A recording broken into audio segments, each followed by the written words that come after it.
Just like the ionic bond is formed due to complete transfer of the electrons, the covalent bond is formed due to mutual sharing of electrons. When we use the word mutual, it simply means that both atoms that are going to form the covalent bond, they will have to take part in that share. Mean both atoms will give some electrons to share with each other. So mutual sharing of electron results in the formation of covalent bond. Just like in case of hydrogen, there is one electron each. This hydrogen atom has one electron, the other hydrogen atom has also one electron. So these two hydrogen atoms will simply share their one electron with each other. And the bond which will be formed in this case, that will be an example of the covalent bond. Now, covalent bonds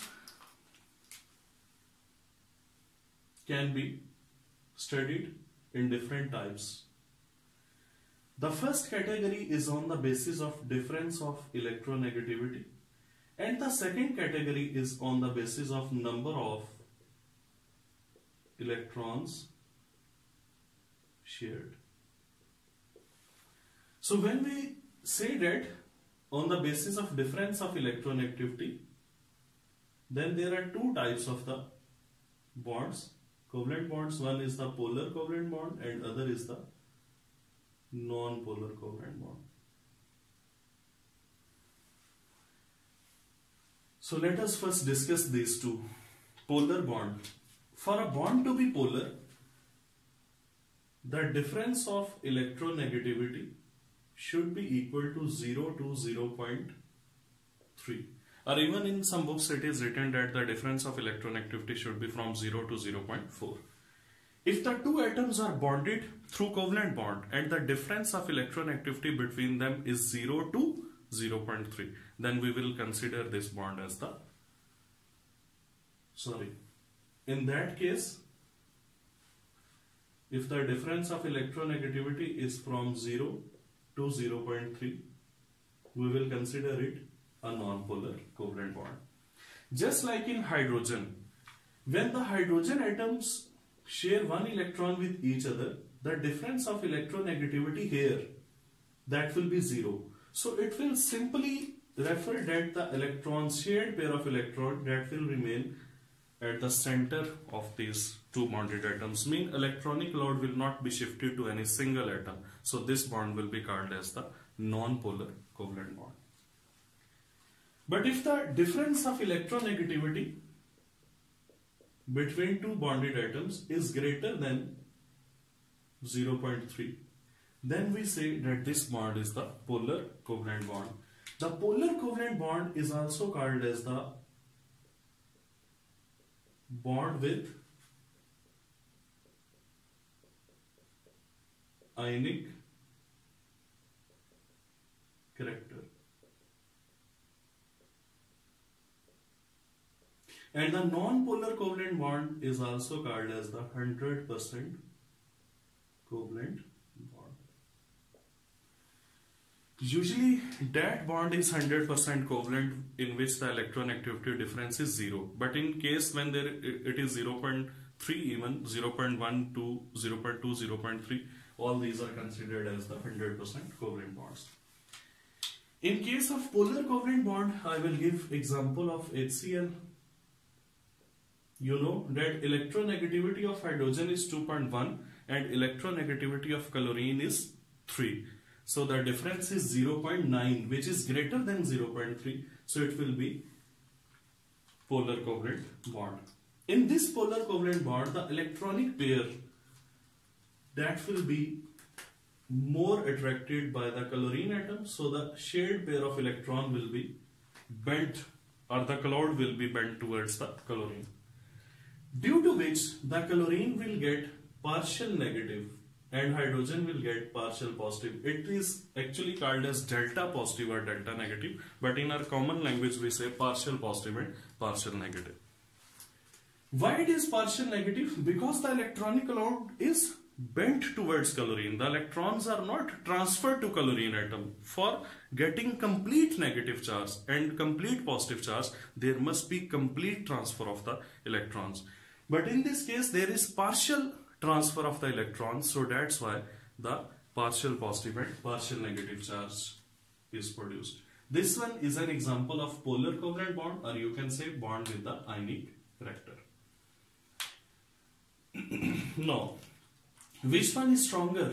Obviously, polar covalent bond is stronger as compared to the non-polar covalent bond. The reason is additional forces of attraction between its partial positive and partial negative ends. So these additional force of attraction that makes the polar bond stronger as compared to the non-polar bond. Now, on the basis of number of electron shared, we again divide covalent bond into the three categories. One is the single covalent bond, other is the double covalent bond, and next one is the triple covalent bond. Obviously, in case of single covalent bond, only one electron pair, or you can say two electrons are shared between two atoms. Here 2 electron pair, here 3 electron pair. So these are the number of pairs of electrons. And if we talk about the individual electrons, then there will be 2, 4 and 6 electrons. The example of single covalent bond is between two hydrogen atoms, just like, and even between HCl, that is also a single covalent bond. And example of double covalent bond is between two oxygen atoms, because two oxygen atoms share 2 electrons pairs. So here will be the double covalent bond. And each oxygen has 2 lone pair, so they will be shown like this. In case of triple covalent bond, one of the very simple example is of nitrogen, because each nitrogen atom shares 3 electrons, so there are 3 pairs of the shared electrons, and here the triple covalent bond is formed. And the nitrogen atom has 1 lone pair as well. So these are examples of the single, double and triple covalent bond. Which one is strongest? On the basis of the strength, you can say triple bond is stronger than double bond and double bond is stronger than single bond. So this one is the sequence depending upon the strength of the bonds.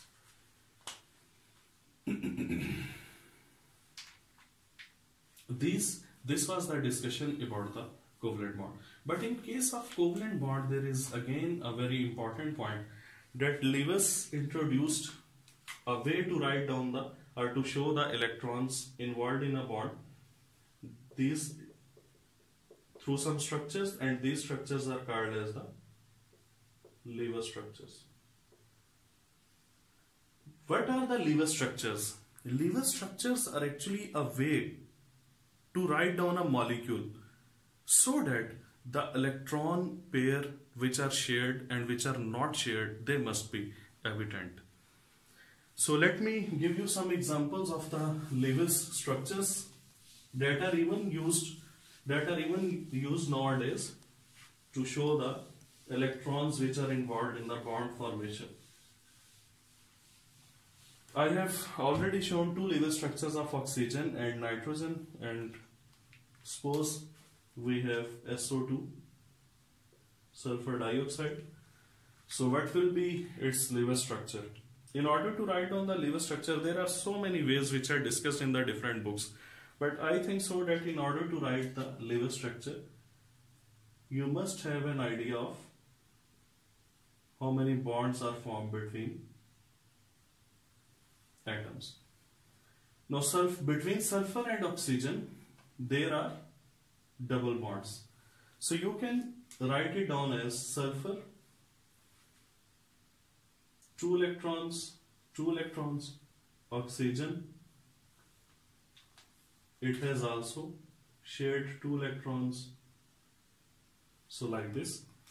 And the sulfur, because it has total of the 6 electrons in its outermost shell, so it will be having one lone pair here, because 4 electrons are involved in bonding, and oxygen also has 6 electrons, 2 are involved in bonding, so 2 will be the non-bonding electrons or the lone pair of electron. This one is called as LEDS, Lewis electron dot structure.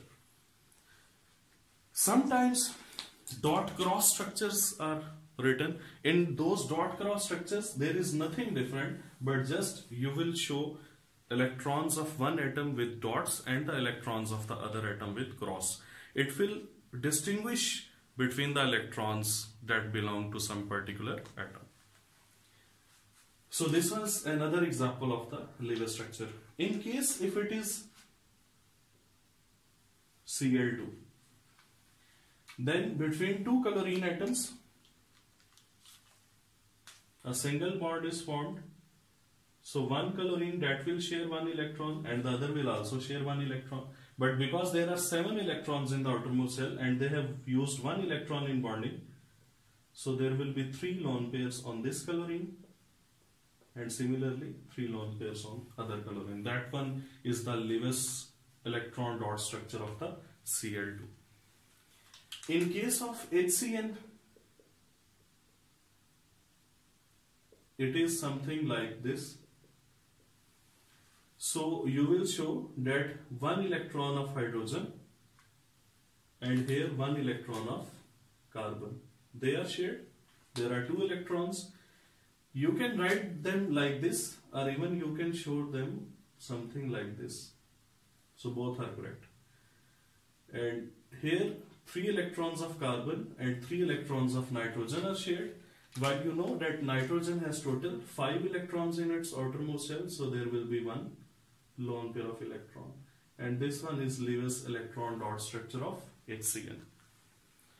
Similarly, Lewis dot electron dot structure for any molecule that can be written.